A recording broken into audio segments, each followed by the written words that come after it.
welcome our viewers worldwide to this January 31st edition of CNN 10. I'm Carl Azus, and an act required by the U.S. Constitution played out in America last night. Our first topic today is the President's State of the Union address. The event as we know it is not spelled out in the U.S. founding document.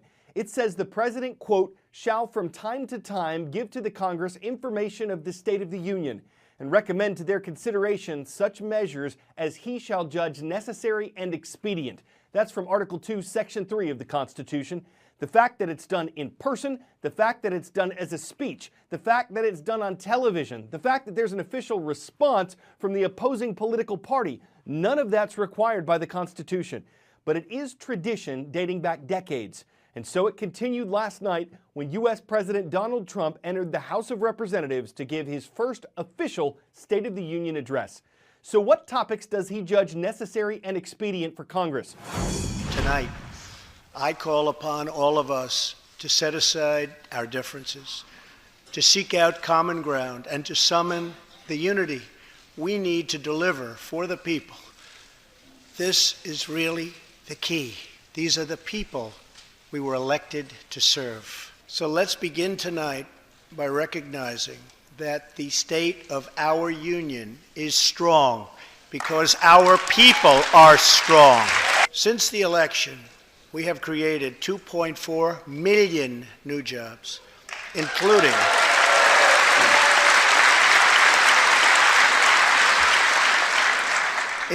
200,000 new jobs in manufacturing alone.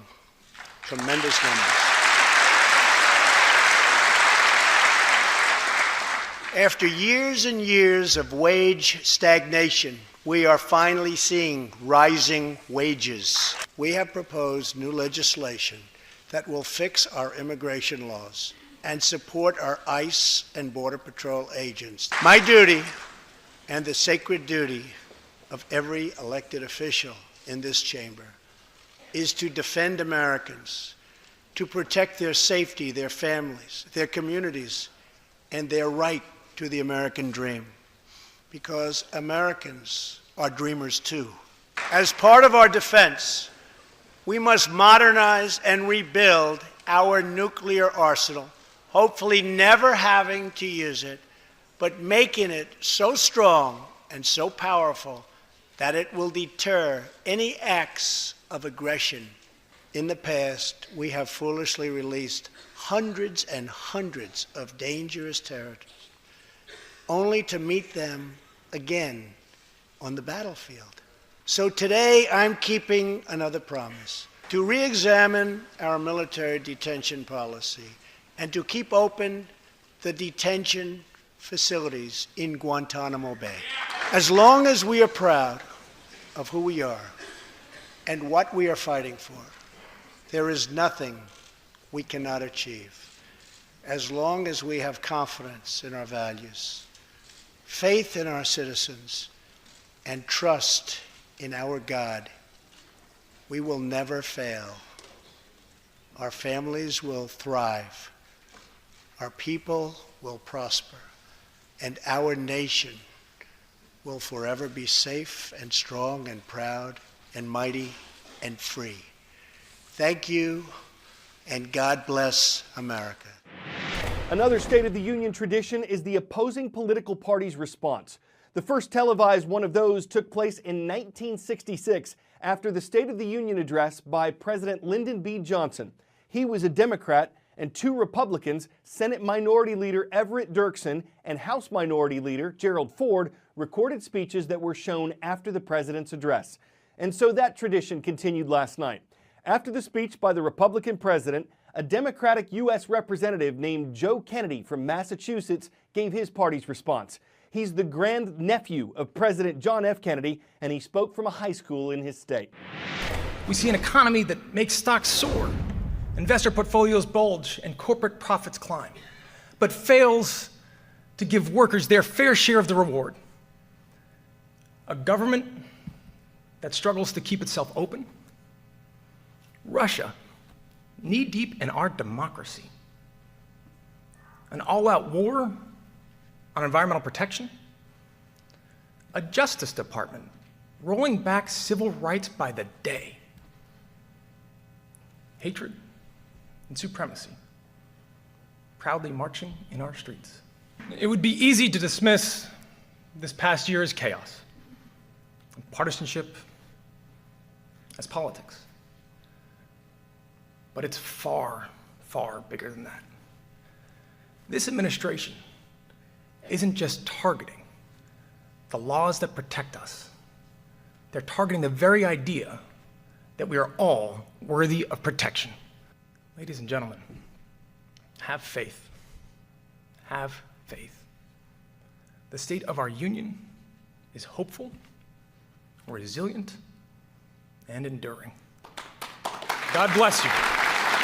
God bless your families. And may God bless the United States of America. 10-second trivia. Which of these seasons typically coincides with fall and winter in the U.S.? Baseball season, hurricane season, flu season, or carnival season? The only one of these seasons that starts in the fall and continues through winter is the flu season. It's closed down schools in at least 12 states. It's set a record for the number of cases in New York State. It's the first time in 15 years that every state in the continental U.S. has reported widespread activity during the same week. And it's possible that the current flu season that's ravaging the country hasn't even peaked yet. Part of the reason is that this year's flu vaccine appears to be one of the least effective in recent years, though doctors say people should still get it because it might make the flu less severe. H3N2 is the specific strain of the virus that's making so many people sick.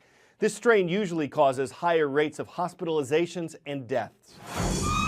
It's always scary when you hear of someone dying from something as common as the flu. There are 4 main ways the flu can turn deadly. The first and most common cause is pneumonia. The influenza virus can directly cause viral pneumonia. Once someone has the flu, it can weaken their immune system so much that another virus or bacteria can enter the lungs. Infected lungs fill with fluid, making it difficult to breathe, so oxygen can't get to the rest of the body, which can lead to death. Sepsis is the second way the flu can become lethal, especially in healthy younger adults and children. Sepsis occurs when a person's immune system goes into overdrive trying to fight the flu. This causes inflammation, which can lead to a cascade of symptoms that ultimately ends in organ failure. A third way the flu can kill is by increasing your risk of heart attack. Experts say an adult's risk of heart attack increases 6-fold in the 7 days following a flu diagnosis. The fourth way the flu can kill is by dehydration, particularly among infants and young children. The flu often causes vomiting and diarrhea, which can quickly become life-threatening if fluids aren't replaced in the body. So if you get the flu, when should you be worried? Some people have a higher risk for serious complications from the flu, including the elderly, children under the age of 5, pregnant women, and those with chronic health problems. If this is you, make sure you see a doctor. If you're a healthy older child or adult, watch out for sudden dizziness, severe or persistent vomiting, difficulty breathing, pain or pressure in the chest or abdomen, and flu-like symptoms that improve then return with a fever or worse cough.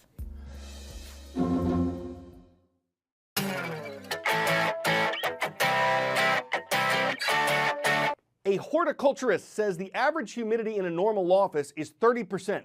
Average humidity here is 60%, and it kind of needs to be. What's known as the spheres is mostly an office space for Amazon employees. That's Amazon, the internet company, not the rainforest. Although by looking at this, it has 40,000 plants and 400 different species held together by millions of pounds of steel, concrete, and glass. A place where you can discuss career and plant growth, forage for new ideas, solve problems with good resin, see how many meetings you can jungle, call in tech support to survey ecosystems, bring in coworkers for a conference, make the tough decisions, and foster strong workplace habitats. Oh yeah, forest puns. They'll grow on you. I'm Carl Azus, and that's CNN 10.